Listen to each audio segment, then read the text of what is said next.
मनसा क्रोध वेग जिह्वा वेग उदर उपस्थ वेग एतान वेगान जो विषहते धीर सर्वम अपिमाम पृथ्वी शिष्या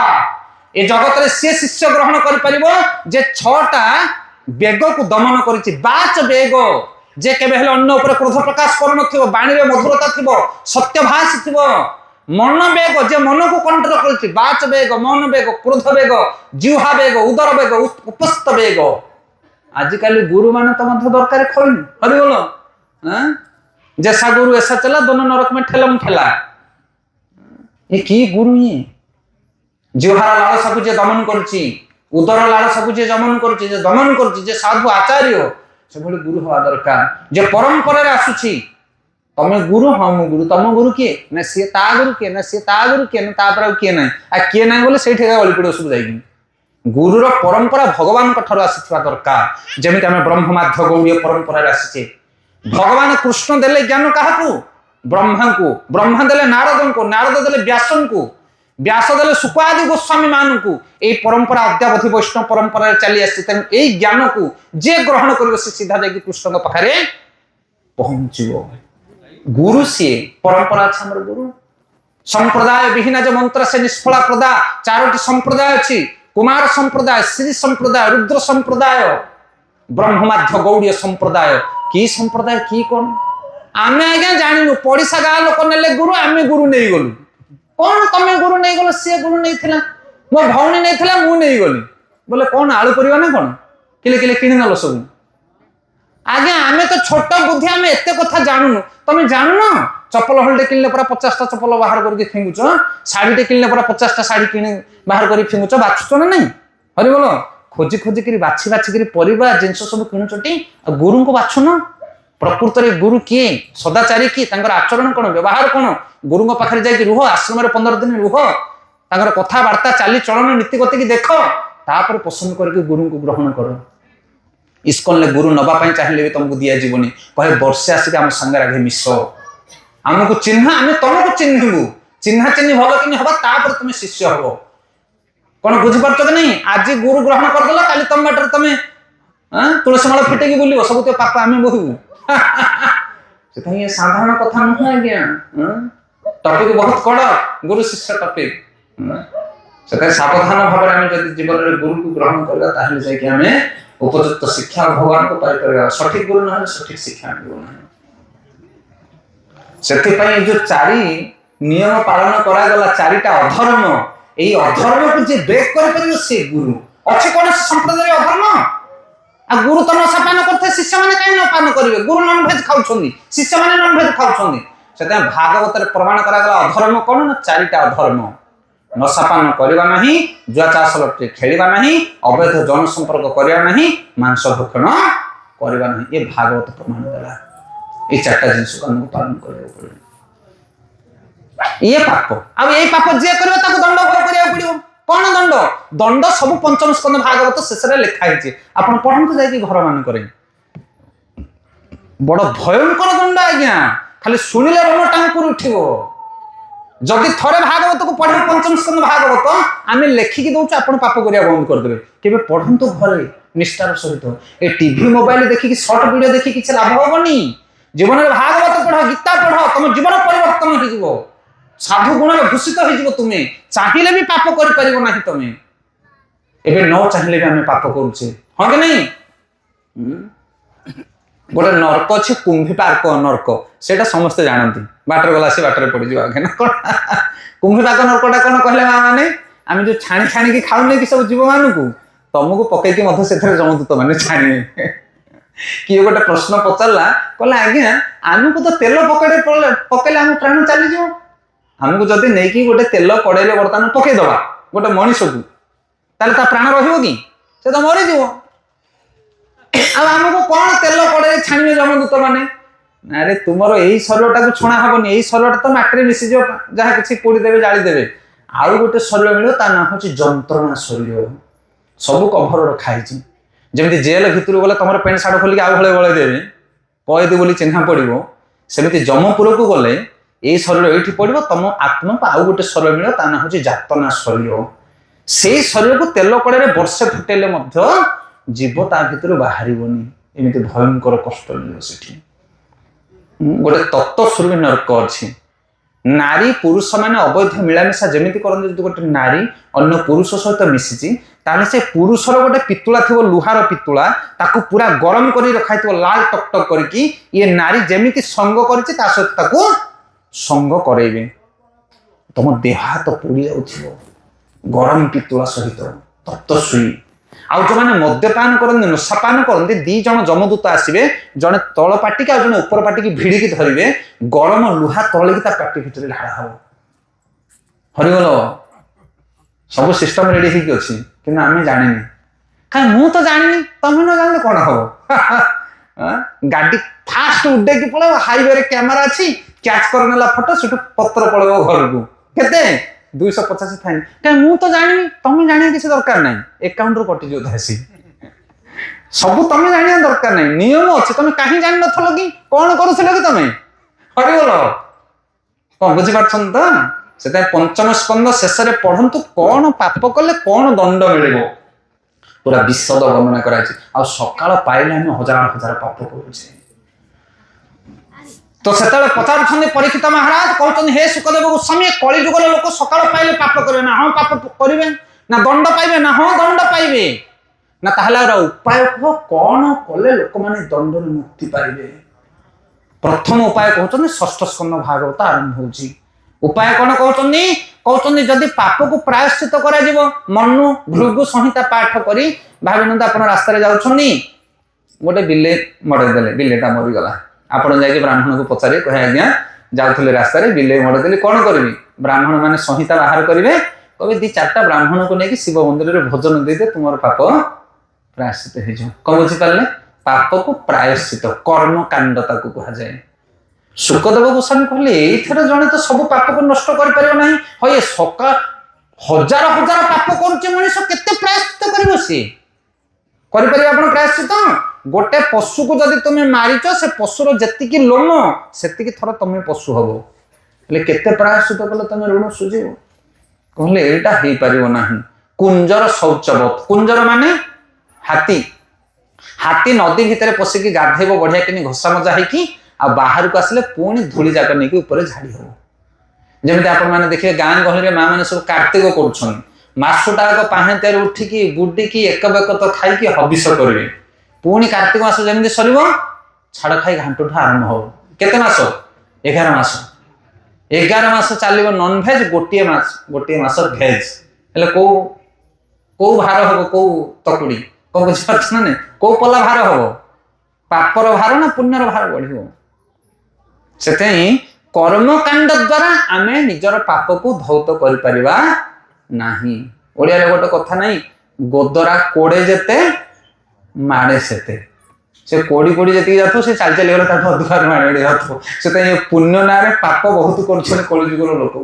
हये मसटा को कार्तिक मसटा जी खाई नी लोक छाड़ खाईदेन तार डबल खाईदेने कि पुण्य कर तुम से ये कर्मकांड काम दबनी तापर आउ गोटे उपाय कहते सुखदेव गोस्वामी कहले जदि ज्ञान जानीदेव लोक ताहले से पाप करिवो नाही ना ज्ञान ये कलिजुगर बहुत लोग ज्ञान जाने जाना लोग बेसी पाप करेंगे तार उदाहरण कहते देखो जमी आप देखिए आपंकर ट्रेन लाइन आसला गलानी आमर सेपटे ट्रेन लाइन जाइए ब्रह्मपुर भुवनेश्वर ट्रेन हुए आमर स्टेशन पाखे घर से डीएमओ चलती सब ये जो पैसेंजर ट्रेन हेल्ले पैसेंजर ट्रेन जो चली आप देखिए जो मैंने जाना शुणा चला गया लोग जो डेली जाऊे से टिकेट बाहर करेंगे कहीं से जानी टीटी कौटी उठो कौ स्टेशन कबाटा गलिकी जाऊँ अच्छी सब जना आज नुआ कि जन जा ट्रेन को से काटो ना नहीं सी आगे टिकट काटिदे कान 7 गंठी पकड़ काले किए धर पुलिस जानिया लोक भूल कर अजाणिया लोक जाना लोक बेसी भूलटा करेंगे कलिजुग से अज्ञानी लोक जो मैंने पुराण शास्त्र वेद उपनिषद जानी ना से साधु सन्थ मान सम्मान दौरान आ जो मैंने ज्ञानी से कह ह कि साधु आम कहले परा केते साधु कथा कहले से कौन कले परित्याग कले कि सुखदेव गोस्वामी कहले आउ कौन भल उपाय कह ये है ज्ञान मार्ग गोटे है कर्म मार्ग आ गोटे है ज्ञान मार्ग शेष भक्ति मार्ग विषय सुखदेव गोस्वामी कहले केवल या भक्त्या वासुदेव परायण ଅଗହ ଧୂନ୍ମନ୍ତି କାଚନେନ ନିହାର ଭାସ୍କର। କହିଲେ ହେ ପରୀକ୍ଷିତ, ଯଦି ଜଣେ ଭଗବାନଙ୍କର ଭକ୍ତି ଆଚରଣ କରିବ ତାହେଲେ ତା ହୃଦୟରୁ ସବୁ ପାପ ନଷ୍ଟ ହୋଇଯିବ। ନା ଭକ୍ତି, ହଁ ଭକ୍ତି ଆଚରଣ କରିବା ଦରକାର।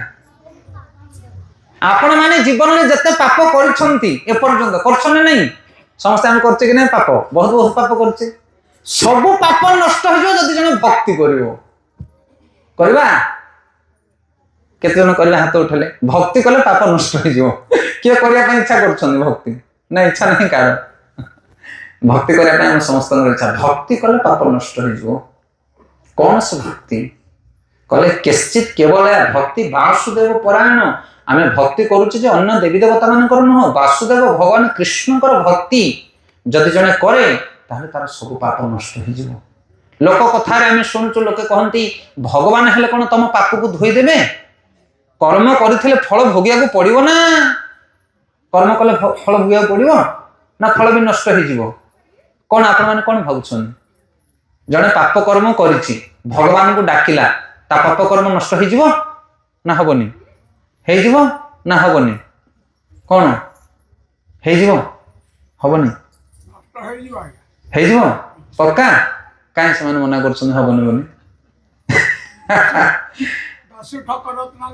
ହଁ ଦେଖ କେତେ ସୁନ୍ଦର କଥା କହୁଛନ୍ତି। ହେଲେ ଭକ୍ତି କରିବା ଦରକାର କି ନାଇଁ? ଆପଣ କରୁଛନ୍ତି ନା ନାଇଁ? ଭକ୍ତି କଲେ ଜୀବନରେ ସବୁ ପାପ ତାପ ନଷ୍ଟ ହେଇଯିବ ଯଦି ଜଣେ ଭକ୍ତି କରେ। ଯେମିତି ଆଜ୍ଞା କହୁଥିଲେ, କେତେ ସୁନ୍ଦର କଥା। ଦଶରତ୍ନାଙ୍କର କେତେ ପାପ କରିଥିଲା, କିନ୍ତୁ କାହିଁ କେତେବେଳେ ସେ ପ୍ରାୟଶ୍ଚିତ କଲେ? ସେ ତ ବାଲ୍ମୀକି ପାଲଟି ଗଲା ସିଧା। ସେଭଳି ଭାବରେ ଜଣେ ଯଦି ଭଗବାନଙ୍କର ଭକ୍ତି ଆଚରଣ କରିବ, ସେ ହିଁ ତାର ପାପ ତାପକୁ ବିନାଶ କରିପାରିବ। ଭକ୍ତି ଛଡା ଅନ୍ୟ ମାର୍ଗ ଦ୍ୱିତୀୟ ନାରେ ଫଳ। ସେଟା ଭକ୍ତି ଆଚରଣ କରିବା ଦରକାର। ହରେ କୃଷ୍ଣ କୃଷ୍ଣ କୃଷ୍ଣ ହରେ ହରେ, ହରେ ରାମ ରାମ ରାମ ହରେ ହରେ। ତ ଯେତେବେଳେ ସୁଖଦେବ ଗୋସ୍ୱାମୀ କହୁଛନ୍ତି କି ମନୁଷ୍ୟ ଯଦି ଭକ୍ତି ଆଚରଣ କରିବ, ଭଗବାନଙ୍କର ଭକ୍ତି, ତାହେଲେ ସିଏ ତା ଜୀବନରେ କରିଥିବା ସବୁ ପାପ ନଷ୍ଟ ହେଇଯିବ। ଏଇ କଥା ଶୁଣିଲା ପରେ ପରୀକ୍ଷିତ ମହାରାଜ କହୁଛନ୍ତି ସତରେ କଣ ସବୁ ପାପ ନଷ୍ଟ ହେଇଯିବ?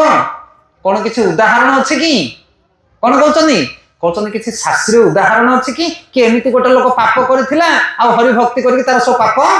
ନଷ୍ଟ ହେଇଗଲା? କହିଲା ପରେ ସୁଖଦେବ ଗୋସ୍ୱାମୀ କହୁଛନ୍ତି ଗୋଟେ ବଢିଆ ଉଦାହରଣ ଅଛି। କଣ ସେ ଉଦାହରଣ?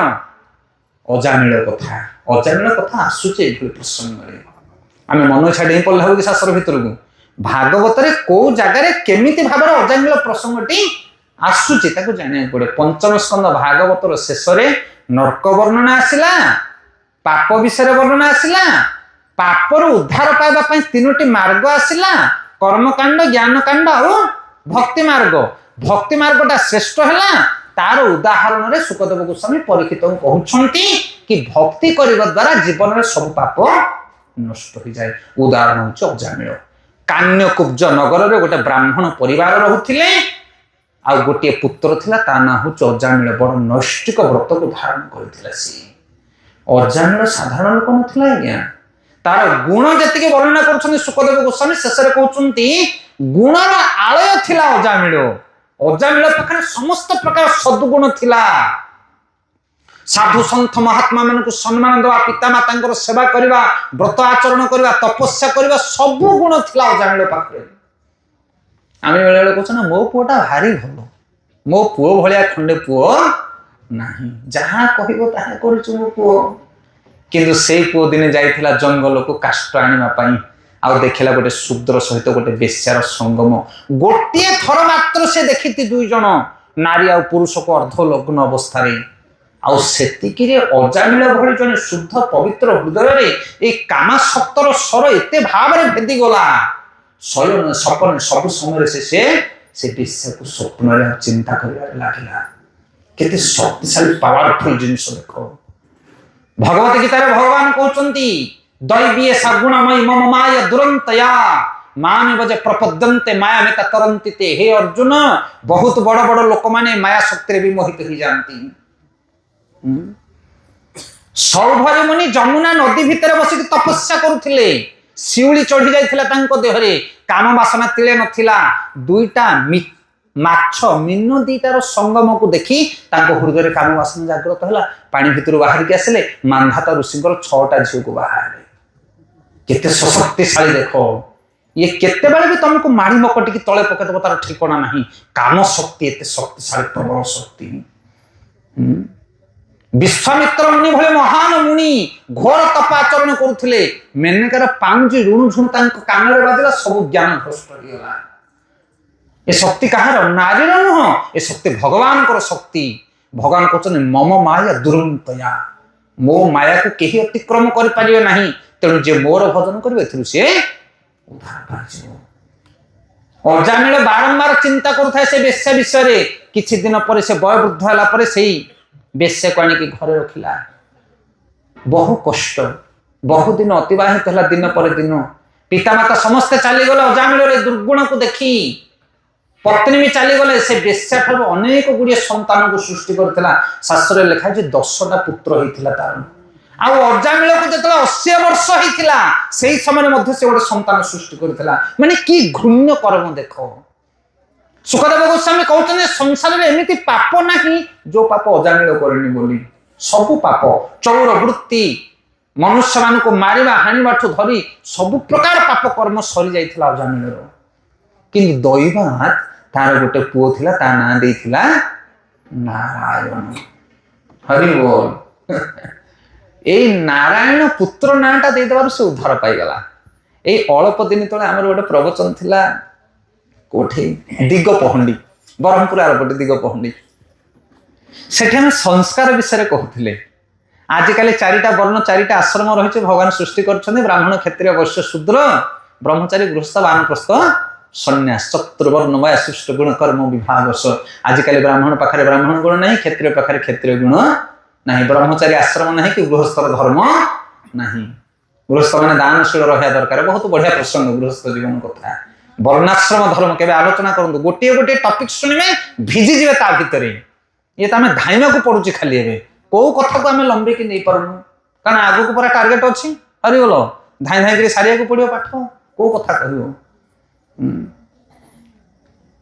ତ ସେଥିପାଇଁ ଆମେ ଆଲୋଚନା କରୁଥିଲୁ ସେଠି ଦିଗପହଣ୍ଡିରେ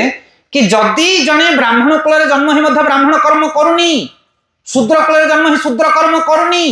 ଗୋଟେ ଶିକ୍ଷକର ପୁତ୍ର ଚୋର ହେଇକି ବାହାରୁଛି, କଣ ପାଇଁ? କାରଣ ଆମେ ସନ୍ତାନ ସନ୍ତତି ମାନଙ୍କୁ ସଂସ୍କାର ଦେଇପାରୁନି। ସଂସ୍କାର ବହୁତ ମହତ୍ୱପୂର୍ଣ୍ଣ ୱାର୍ଡ ଇଏ। ଜନ୍ମ ନା ଜାୟତ ଶୂଦ୍ର ସଂସ୍କାର ଭବେତ୍ ଦ୍ୱିଜ। ଯଦି ଉପଯୁକ୍ତ ସଂସ୍କାର ଜଣକୁ ମିଳିବ ତାହେଲେ ସିଏ ଯାଇକି ତାର ଉପଯୁକ୍ତ କର୍ମ କରିପାରିବ। ଆଉ ସେ ସଂସ୍କାର ଭିତରୁ ଗୋଟିଏ ସଂସ୍କାର ନାଁ ହଉଛି ନାମକରଣ ସଂସ୍କାର, ଯୋଉଟା ଅଜାମିଳ ତା ପୁଅ ନାଁ ଦେଇଥିଲା ନାରାୟଣ। ବିବାହ ସଂସ୍କାର ଅଛି। ଆପଣ ମାନେ ୟୁଟ୍ୟୁବରେ ଆମର ଚ୍ୟାନେଲ ଅଛି, ଦେଖିଛନ୍ତି ସବୁ ସଂସ୍କାର 9ଟା ସଂସ୍କାର କରୁଛି। ଏଠି କହିବାକୁ ସମୟ ନାହିଁ। ଆଉ ଏବେ ଯୋଉ ଆମେ କରୁଛେ ବିବାହ, ଇଏ ବିବାହ ନୁହଁ। ଶୁଭ ବିବାହ ଆଗରେ ନାଁ ଲେଖୁଛେ ଖାଲି, କିନ୍ତୁ ଭିତରେ ପୁରା ଅଶୁଭ କାର୍ଯ୍ୟ ଯାକ କରୁଛେ। ସେଥିପାଇଁ ନା ପୁତ୍ର ଖୁସି ନା ପୁତ୍ରବଧୂ ଖୁସି, କେହି ଖୁସି ନାହାନ୍ତି। ବିବାହରେ ଖାଲି ପାପ ଯାକ ଗଣ୍ଠିଳି କରିକି ଆମେ ମୁଣ୍ଡରେ ନଦୁଛେ ସେମାନଙ୍କର। ଗର୍ଭଧାନ ବିଷୟରେ ମୁଁ କହିଛି, ଆପଣ ମାନେ ଶୁଣିବେ ୟୁଟ୍ୟୁବ ଚ୍ୟାନେଲରେ। ଗୋଟେ ମା ଗର୍ଭରେ ସନ୍ତାନ ରହିଲେ କଣ ନିୟମ ପାଳନ କରିବା ଦରକାର, ସିଏ ଯେମିତି ପ୍ରହ୍ଲାଦ ମହାରାଜଙ୍କ କଥା କହୁଥିଲେ। ଆଜ୍ଞା, ଯାହା ଗର୍ଭରେ ସନ୍ତାନ ଥିବ, ଯୋଉ ମାର ଗର୍ଭରେ, ସେ ଗୀତା ଭାଗବତ ପଢିବ, ମହାପ୍ରସାଦ ଖାଇବ। ମା ଯାହା କରିବ ପୁଅ ମୁଣ୍ଡରେ ସବୁ ଲେଖା ହେଇଯିବ ସିଧା। ସେ ଯଦି ମାଛ ମାଂସ ଖାଇବ ତାହେଲେ ପୁଅ ପୁରା ଅସୁର ସ୍ୱଭାବ ହେଇକି ଜନ୍ମ ହବ। ଯାହା କରିବ, ଟିଭି ମୋବାଇଲ ଯାହା ଦେଖିବ, ମା ଯାହା କରିବ ପୁଅ ଉପରେ, ତାର ପୁଅ ଝିଅ ଉପରେ ଛାପା ପଡିବ। ଏବେ କଣ ହଉଛି କି, ପୁତ୍ର କନ୍ୟା ମାନେ ଜନ୍ମ ହଉ ତାଙ୍କର ଆସକ୍ତି ଟିଭି ଉପରେ, ମୋବାଇଲ ଉପରେ, ନନଭେଜ ଉପରେ, ଫାଷ୍ଟ ଫୁଡ ଉପରେ, ସେଇଟା ହିଁ ଖାଇକି ତ ବଞ୍ଚୁଛନ୍ତି। ଆମେ କହୁଛେ ଏମିତି କାହିଁ ହଉଛନ୍ତି ପୁଅ ମାନେ? କାରଣ ତମେ ସଂସ୍କାର ଦେଇନୁ। ବିବାହ ସଂସ୍କାର ଠିକ ନାହିଁ, ଜନ୍ମଜାତ ସଂସ୍କାର ଠିକ ନାହିଁ, ଗର୍ଭଧାରଣ ସଂସ୍କାର ଠିକ ନାହିଁ, କି ନାମକରଣ ସଂସ୍କାର ମଧ୍ୟ ଠିକ ନାହିଁ। କଣ ଆଜିକାଲି ନାଁ ମାନେ ଦଉଛନ୍ତି ଲୋକ, ସବୁ ଗୁଗୁଲରୁ ସର୍ଚ୍ଚ କରିକି ନାମ ଦିଆଯାଉଛି। କିନ୍ତୁ ଅଜାମିଳ ଏଡେ ବଡ ପାପୀ ଥିଲା, କିନ୍ତୁ ବୈଷ୍ଣବ ମାନଙ୍କ କୃପାରୁ ତାର ଗୋଟେ ପୁଅର ନାରାୟଣ ଦେଇଥିଲା। ଆଉ ସେଇ ନାଁଟା ଉଦ୍ଧାର ପାଇଗଲା। ସିଏ ସଂସ୍କାର କଣ ନ କରେ ମଣିଷକୁ। ଚୁଚ୍ଛାରେ ବେଦିକ ପରମ୍ପରା ନାହିଁ। ବାହାଘରରେ ଶଙ୍ଖ ଫୁଙ୍କା ହବ, ହୁଳାହୁଳି ପଡିବ, ବେଦୀ ପଡିବ, ସାତ ଘେରା ବୁଲିବେ। ଆମେ ବେଳେ ବେଳେ ଭାବୁ ଏଇଟା କିଏ କରୁଥିଲା, ମୁଁ ସବୁ ଲେଖି ପକେଇଛି। କଣ ଲେଖା ଲେଖି ନାହିଁ, ଯାହା କିଛି ଲେଖା ହେଇଛି ସବୁ सत्य प्रमाण जिनस को ग्रहण करवा दरकार से अजामिल गोटे पुअर ना देते कौन नारायण आउ से नारायण नाम को बारंबार डाकी डाकी अजामिल उद्धार पाइगला से आम जब शास्त्र अनुसार आम जीवन निर्वाह करवा संस्कार को ग्रहण करवा आम जीवन निश्चित भाव उद्धार हम संस्कार तो ये भाव में पुत्र नाम को नारायण नारायण नारायण डाकु थाए 80 वर्ष बयस पुत्र संतान जन्म करता वृद्ध काल में शेष जमदूत मैंने आसिकी पहुंचले मृत्यु समय आसला ए जगत में समस्त जीवन में मृत्यु आसो 100% सियोर आउ ए जगत में कोटा सियोर ना सियोर अच्छी किए किसी सियोर ना रोसे कर मैंने सकाले रोसे कल से रोसे कर जिनस खाइब कि ना ग्यारंटी नहीं ग्यारंटी अच्छी खाइबा जिनस झगड़ा होगा किए कलम गात खोला हो घर तैयारी हम कि ना ग्यारंटी अच्छी कि कौन सी जिनस ग्यारंटी ना कि गोटे जिनस ग्यारंटी कौन मरिया ग्यारंटी कौन कर ना यहाँ हूँ मूर्खामी मनुष्य अरे जोटा हबनी एत जोगाड़ ग्यारंटी ना जार कि ग्यारंटी जो जिनस किसी करनी 5 जन लोक आसे तुम घर कह मौसी आस मामू आस नानी आस कि मामू कहते मु निश्चित आसबि आ मो टे खीरी कर किए कहते मामू आउ मौसी माई अपा एम कहते आम आसगले आसबू ठीक ना हेल्ले कौन कर आइटम टा आगे बनू जी आसवा लोक 100% ता आइटम टा आगे बनई थोड़ा दरकार आउ से आसिले देखिया से आसब किए मृत्यु निश्चित आसो कौन कर खीरी कौन कर गोटे बढ़िया चुटकुला मोर मन पड़े प्रसंग में जड़े राजा थिले साधु सन्थ महात्मा मान से पसंद करते आजिकल अनेक लोक अच्छा ए हरिनाम कले कौन मिले भागवत पढ़ले कौन मिले कर्म हो सब खटी खाटिकी हरिबोल पूरा बिल्डिंग ठिया कर पुओ छो को बाहा कर तापरे राम नाम सत्य है हरिनाम सत्य है कौन हो सुटे बड़ बड़ बिल्डिंग तैयारी करके पुओ छो मान बड़ कर किछ लाभ नहीं हरिनाम नहीं जीवन उद्धार पाइब तो प्रसंग गोटे बढ़िया कथा मन पड़ी जड़े राजा थिले से राजा जमी मंत्री मैंने भी सेमती जमी राजा को सेमती मंत्री राजा मंत्री कटुआल सब जाऊँ रास्ता चली चली गला बेले देखिले गोटे संकीर्तन पार्टी जाऊँ हरिनाम कीर्तन कर राजा पचारे मंत्री एम सब कौन कर आज्ञा काम धंदा किसी ना ये हेले भोला बेकारी लोक देखिए कौटी मागणा कौटी कार भोजी भात होते जाके कीर्तन टे करेंगे खाई आसवे ना हो ठीक अच्छे बेकार लोक ये गोटे दल अच्छा था राज्य में तापर किछि दिन पर राजा शोक स्वप्न देखुं हाँ मंत्री कहते कहले एमाने सब महामूर्ख दल कौन कहते महामूर्ख दल एमानकर धंदा किसी ना द्वारा किसी हेनी से हरिनाम कहना कि लोके ये जो पंधाटे बाहर ना कि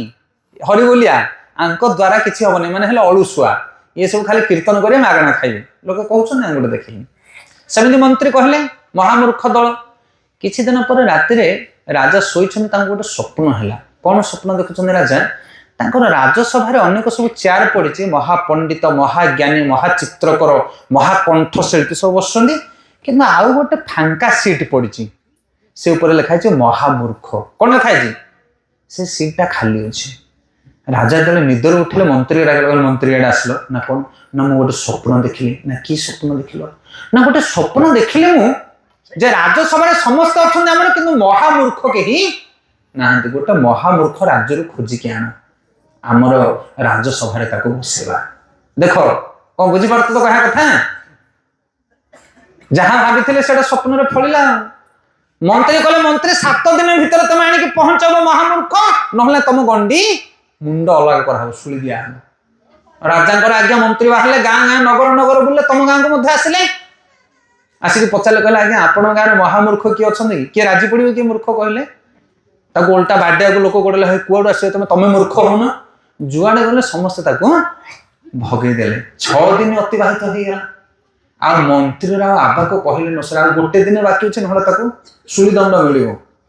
मिले चिंता गला सब से बाटे जाऊे से कीर्तन दल गुरु जाऊँ शिष्य मैंने जाऊँ कीर्तन कर जो देखला मंत्री जाकि से साधु को गोड़ तले लंबा हो पड़गला कहला साधु महात्मा मत उद्धार करना अरे मंत्री तुम कौन होमती कौन अवस्था ना आज्ञा राजा मत पठे महामूर्ख गोटे दरकार मु बुली बुली राज्य सारे कि मूर्ख खंडे मिलूनी साधु कहले यही कथा शिष्य मैंने कहले गुरुदेव ये आमको कहला महामूर्ख ना ये ऋण परिशोध करदा परा तमें जने पलि जाओ राजवास को मूर्ख हेले गुरु कौन कले कहला ये मूर्ख मिलुनी हेट परा पल्ले मूर्ख मु धरिकी बुलुची एथुरु गोटा को नेकी जहरी ना एमाने मूर्ख बोले मु प्रमाण कौन देबी राजा पचारले गुरु कौन कहले ये हूँ 1 नंबर मूर्ख कौन पाई ना ये हूँ गोटे कोटिपति बापार पुओ करोड़ करोड़ संपत्ति ता बापार या सुंदर झील मैंने बह करने चाहूले कि मूर्ख बापा को छाड़ा धन छाड़ा स्त्री मान को छाड़ा आसिक मो पाखे हरिनाम कर मूर्ख नुह मंत्री कहले हाँ यहाँ पक्का मूर्खटा ना आपको नहीं जा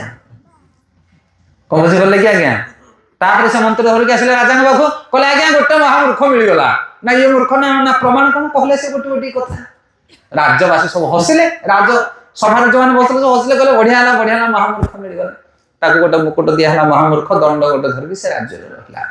गुरु को आदेश पाई जाइए शिष्य दिन पर दिन अतिबाहित है राजा वृद्ध अवस्था आसला राजा जिते शेष शଯ୍ୟାରେ पड़ती बद्य मान चारिपटी घेरिकी अच्छा यही समय ये महामूर्ख राजनगर भितर प्रवेश कर पहुंचे राजउआसटा कौन सुनसान लगुच आज ना कौन सुनसान आज पर राजा देह खराब राजा शेष यात्रा चलीजे राम नाम सत्य है महामूर्ख कहला जदि राजा शेष यात्रा जाऊँ खीरी पूरी उपमा टे कर दियो गला बेले रास्ता खाई खाई जी लोक मैंने हसिले कहले सतरीटा महामूर्खटा अरे राजा शेष यात्रा उपमा खाई पारे ना जब उपमा न खाइबे किसी टंका सुना दे दियो बाटर कोठले किणी खाइबे ना हरिबोल ना अरे पैसा जीवन सुना रूपा अलंकार ना जदि खाद्य जीवनी अलंकार जीवनी राणी माँ मैंने अच्छा 5-7टा ता देहर गोटे 2टा राणी माँ पठे दियो ना से जी सेवा करे ना रे मूर्ख राणी माँ जीवेनी ना कौन पाए ना से शेष यात्रा जाऊँ सब छाड़ी छुड़ी पलैबे तापर से तार असली रूप को देखला हरिबोल कहला जीवनटा खटी खटी हे राजा तुम्हें मृत्यु समय रे ना धन ना अलंकार ना राणी क्या भी नहीं जाई परनु जे जीवनटा खटी खटी शून्य हाथ रे जगत रु जाउची सी मूर्ख ना जीवनटा जे हरिनाम कीर्तन करी करी शेष भगवती धाम को जाउची हरिनाम कीर्तन द्वारा सी मूर्ख मूर्ख किए राजा तमें हूँ महामूर्ख से आज थोड़े दंडा को तमें धरब ना हरिनाम कर राजा कहते ना मुझे हरिनाम करी समस्त गोटे थर हरिनाम कर हरिबोल हरे कृष्णा कृष्णा कृष्णा हरे हरे हरे राम राम राम हरे हरे प्रकृत से माने होछन पंडित जो माने जीवन में भक्ति आचरण करती आ जे भक्ति न करे कथा बड़ बड़ टाण कथा कहे कि किसी काम को आसबनी आज्ञा से पिला छुआ घर संसार भितर पशु पशु प्राणटा चली से भगवान नाम कीर्तन करूँ भजन करूँ अजामिल महापापाचरण करथिला किंतु पुत्र नाम को डाकिया मात्र के कौन है नारायण जमी डाक करुच्ची सांगे सांगे आसिक विष्णुदूत मैंने पहुंची गले 3टा आसी जमदूत कहीं काय मन वाक्य से पाप करथिला काय माने शरीर द्वारा मन माने मानसिक आ वाक्य माने वाणी द्वारा 3टा जमदूत आसथिले फास धरिथिले मुंडर तांकर खाड़ा खाड़ा चुटी थिला नख दांत दिकटाल रूप देखिकी चित्कार कला किए अजामिल आ डाकिला पुत्र नारायण कोठी अछु नारायण को डाक छल्ला नारायण पाटरू बाहरला मात्र के नारायण 4टा दूत आसी पहुंच नारायण से अंत समय जदि आम भगवान को स्मरण करें भगवान को रक्षा करेंगे गीतार भगवान कहले अंत काले च मामेव स्मरण मुक्ता कलेवर ज प्रयात समत भाव जात्री तत्र ना संशय जीवनटा पाप करिवो करिवो करिवो मोला आसिक नारायण कहि उद्धार पाई कौन असुविधा सेमिति हबनी आज्ञा से सुजोग नाही से जीवनटा जी पुण्य कर्म कर अंत समय नामटा मन पड़ो आप अजामिल केमती डाकीदेला गोटे स्वतंत्र कृपा होता तार पूर्व जन्मर स्वीकृति थिला साधु मान कृपा थिला से बहुत बड़ इतिहास आए पानी माड़ी आसला बात्या आमर मुंडिया उपरको आसिक हेलिकप्टर लैंड कर कहीं जलाशय चारिआडे जल भरीगला पहाड़ उपरको लोक उठीगले उठापी हेलिकप्टर आसिक नेला उठे आ जल सुखी गला पर सब रास्ता घाट खोली गला पर तमे बैग धरके पहाड़ ऊपर चढ़िबो कहले बैग धरि कोड़े ना हेलिकॉप्टर उठिक आसीबो अरे एबे आसीबो काई आसीबोनी सेतले आस्तिला अरे बोलो अजामिल बेल को आसीथिला मो बेल को आसीबोनी हां से तत्कालीन सेवा थिला ताकू कहते नाम भास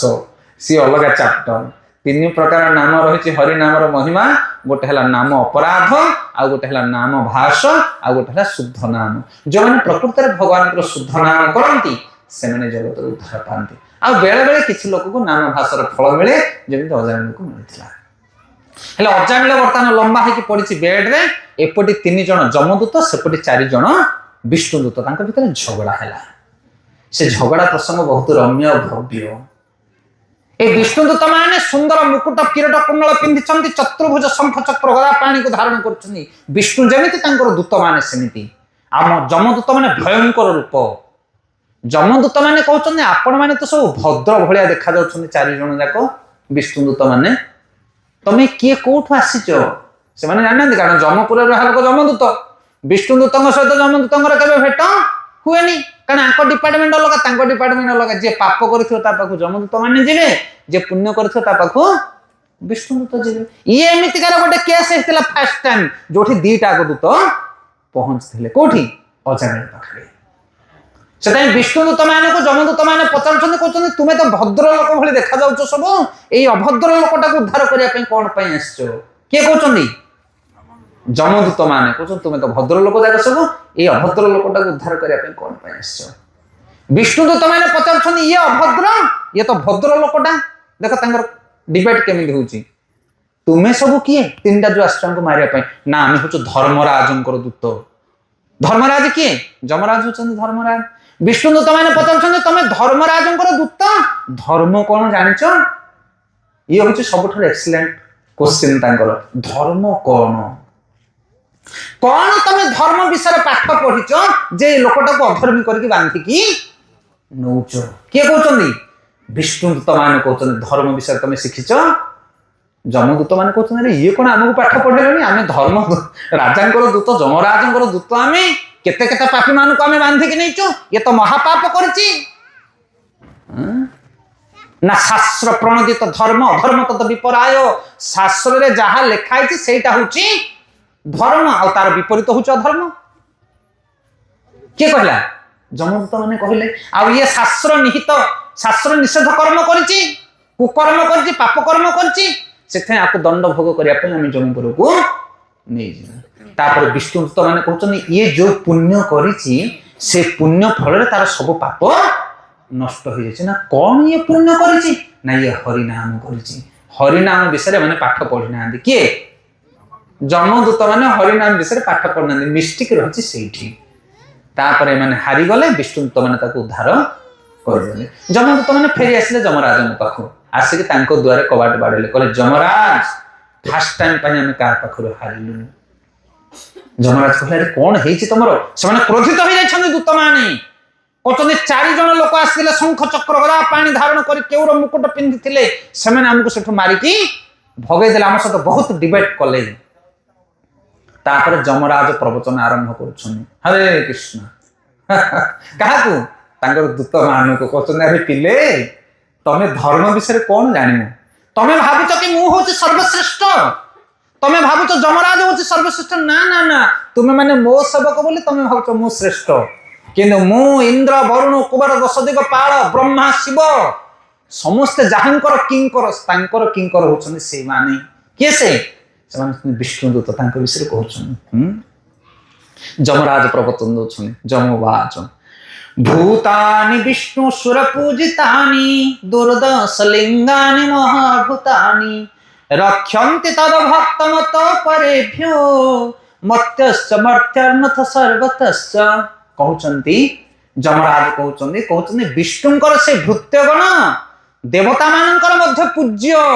अरे तुम्हें जो 4 जन को देखिल से माने किए ना से विष्णुंकर सेवक विष्णुंकर दूत से माने कहार पूज्य ना सकल देवी देवता माने तांकर पूजा करन तुमे माने भाग्यवान जे तांकर दर्शन तुमको मिलिला हे जमदूत माने मोर दूत माने तुम भाग्यवान तांको देखा कलो तुमे ସେମାନଙ୍କର अलौकिक रूप दर्शन अतिशय दुर्लभ ସେମାନେ ଦେଖିବାକୁ ଠିକ ଭଗବାନ ବିଷ୍ଣୁଙ୍କ ଭଳି ସେମାନେ ବିଷ୍ଣୁ ଭକ୍ତ ମାନବ ମାନଙ୍କୁ ଶତ୍ରୁ କବଳରୁ ମୋଠାରୁ ଏବଂ ଅଗ୍ନି ଜଳ ଆଦି ଦୁର୍ବିପାକରୁ ସର୍ବତ ଭାବେ ରକ୍ଷା କରନ୍ତି। ଯମରାଜ କହୁଛନ୍ତି ତୁମେ ଯୋଉ 4 ଜଣଙ୍କୁ ଦେଖିଲ ସେମାନେ ହଉଛନ୍ତି ବିଷ୍ଣୁ ଭକ୍ତ ଆଉ ସେମାନଙ୍କର କାମ କଣ ନା ଯୋଉମାନେ ବିଷ୍ଣୁ ଭକ୍ତି ଆଚରଣ କରନ୍ତି ସେମାନଙ୍କୁ ଏମାନେ ରକ୍ଷା କରନ୍ତି। ବିଷ୍ଣୁଦୂତ ମାନେ କୋଉଥିରୁ ରକ୍ଷା କରନ୍ତି? ସବୁଥିରୁ। କହିଲେ ସବୁଥିରୁ ରକ୍ଷା କରନ୍ତି। ଜଳ ଅଗ୍ନି ଦୁର୍ବିପାକ ଯେତେ ପ୍ରକାର ଜୀବନରେ ଭୟଙ୍କର ଅସୁବିଧା ଅଛି ସବୁଥିରୁ ବିଷ୍ଣୁଦୂତ ମାନେ ରକ୍ଷା କରନ୍ତି। ଏମିତିକି ମୋ ଠାରୁ ମଧ୍ୟ। ମୁଁ କିଏ? ମୁଁ ହଉଛି ଯମରାଜ। ମାନେ ମୃତ୍ୟୁ କବଳରୁ ମଧ୍ୟ ଉଦ୍ଧାର କରିଦିଅନ୍ତି ବିଷ୍ଣୁଦୂତ ମାନେ ତାଙ୍କର ଭକ୍ତ ମାନଙ୍କୁ। ଏଗୁଡ଼ା କିଏ କହୁଛନ୍ତି? ଯମରାଜ କହୁଛନ୍ତି ତାଙ୍କର ଦୂତ ମାନଙ୍କୁ। আচ্ছা ধর্ম বিষয়ে তুমি মানে কହୁଛ না ধর্ম কোন শুণ পাপ বিষয়ে শুনিଥିଲେ টি না ভুলি গলেনি হরিগল 4টা পাপ বিষয়ে কহিଥିଲି কোন কোন দ্বিত পান স্ত্রিয় শুণ যত ধর্ম চতুর্বেদ ଏବେ ধর্ম বিষয়ে কହୁଛନ୍ତି যমরাজ কହୁଛନ୍ତି ধর্মত সাক্ষাৎ ভগবত প্রণীতম নৈবে বিদু ঋষয়না অপি দেবাঃ ন সিদ্ধ মুখ্য অসুর মনুষ্যঃ कूतनु विद्याधर चारणाद्वय कहले धर्म विषय कहीं जानती नहीं। कहले सत्य धर्म साक्षात भगवत प्रणीत भृगु प्रभृति तत्व गुण प्रधान ऋषिगण मध्य ताहा निश्चित भाव जानी पारंती नहीं। भृगु आदि ऋषि माने मध्य धर्म विषय जानती नहीं। देवता माने जानती नहीं। प्रधान प्रधान सिद्धगण जानती नहीं। असुरगण मनुष्यगण कहीं जानती नहीं। विद्याधर और चारण मान कथा कौन कहवा ए कथा किए कहते যমরাজ कहते दूत मान कहते अरे दूत माने प्रकृत धर्म कौन ता विषय कहीं जानती नहीं कि आम धर्म विषय जाने ए प्रवचन सरला बसुन गोटे जगह 10 जन जो बस गले धर्म विषय केते बास्फोट मारे ठिकाना नहीं। धर्म माने कौन किए कह कर्म ही धर्म किए कह पिता माता ही धर्म आमे मनुष्य आ कौन ये लिस्ट दिखाई कौन भागवत बड़ बड़ मुनि ऋषि सिद्ध चारण देवता नाग यक्ष रक्ष कहीं धर्म जानते नहीं कि आम कहे आम जानू माने तुम कौन जान तुमको जना कि शास्त्र कहते कहीं जानते नहीं। যমরাজ कहते कहीं जानते नहीं दूत मान किए जाने ना 12 जन महाजन जानती ना कहते 12 जन ही धर्म विषय जानती। स्वयंभू नारद शंभु कुमार कपिल मनु प्रह्लाद जनक भीष्म बलि बयासकी वयम द्वादशेत बीजानी मो धर्म भागवत भट्टा गुह्यम विशुद्धम दुर्बोध यत ज्ञानतामृत संभुते कहले 12 जन लोक धर्म को जानते तांको कहा जाए महाजन 12 महाजन किए किए से स्वयंभू स्वयंभू माने किए ब्रह्मा जे निजे तैयारी होते तांको के तैयारी करनथला विष्णु ठारू तैयारी करथिले से स्वयंभू नारद शंभु माने शिव स्वयंभू नारद शंभु कुमार चतुष्कुमार कपिल कपिल देव देवहूति संवाद कपिल स्वयंभू नारद शंभु कुमार कपिल मनु प्रह्लाद जनक भीष्म बलि बयासकी बयासकी माने सुखदेव गोस्वामी आ वयम माने मु যমরাজ कहते मो सहित यही 12 जन धर्म को जानते कह जाए महाजन से महाजन जेन गत पंथा आमे माने जो मार्ग रे जाउछु वैष्णव माने आमे ब्रह्मंकर मत अनुसार जाउछु ब्रह्म माध्य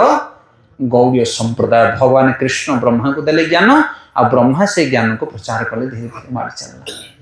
ए माने जानती धर्म कौन। हरे कृष्ण से धर्मर महिमा बहुत गहन ताहले आलोचना करिया धर्मटा कौन যমরাজ कहते যমরাজ जानछन ना যমরাজ कहले मु जानिछि स्वयं नारद शंभु कुमार कपिल मनु प्रह्लाद जनक भीष्म बलि बयासकी वयम मु भी जानिछि आ कहूछि सुन धर्मटा कोन पाप विषय में सुनिथिले क्लास प्रथमे आ शेष धर्म विषय सुन ध्यान पूर्वक जदि पारुच जीवन रे धर्म टिके आचरण कर ताहले पाप उद्धार पाइ जिवो कोन से धर्म कहछन एतावानेन लोक अस्मिन् पुंसः धर्मं परम सुतः भक्ति योग भगवती तन्नाम ग्रहण धिभि कहले भगवान पवित्र नाम स्मरण आरंभ होछि भक्ति मार्ग मानव जीवन मौलिक धर्म नीति अटे आरंभटा कोठी होची भक्ति नाम ग्रहण भगवान नाम जपटा होची भक्तिर प्रथम पावच आज्ञा कहते श्रवण कीर्तन प्रहलाद महाराज कहले श्रवण कीर्तन विष्णु स्मरण पाद सेवन अर्चन बंदन दास्य संख्या आत्मनिवेदन ठंडा लगे कि सारे वो घोड़ी गाड़ी की बस अरे श्रवण कीर्तन स्मरण बंदन पाद सेवन दास रे श्रवण कीर्तन स्मरण बंदन पाद सेवन दास रे पूजन सखी जन आत्मनिवेदन पूजन सखी जन आत्मनिवेदन गोविंद दास अभिलाष रे मन गोविंद दास अभिलाष रे भज मोरे मन श्रीनंद नंदन अभय चरणार बिंद रे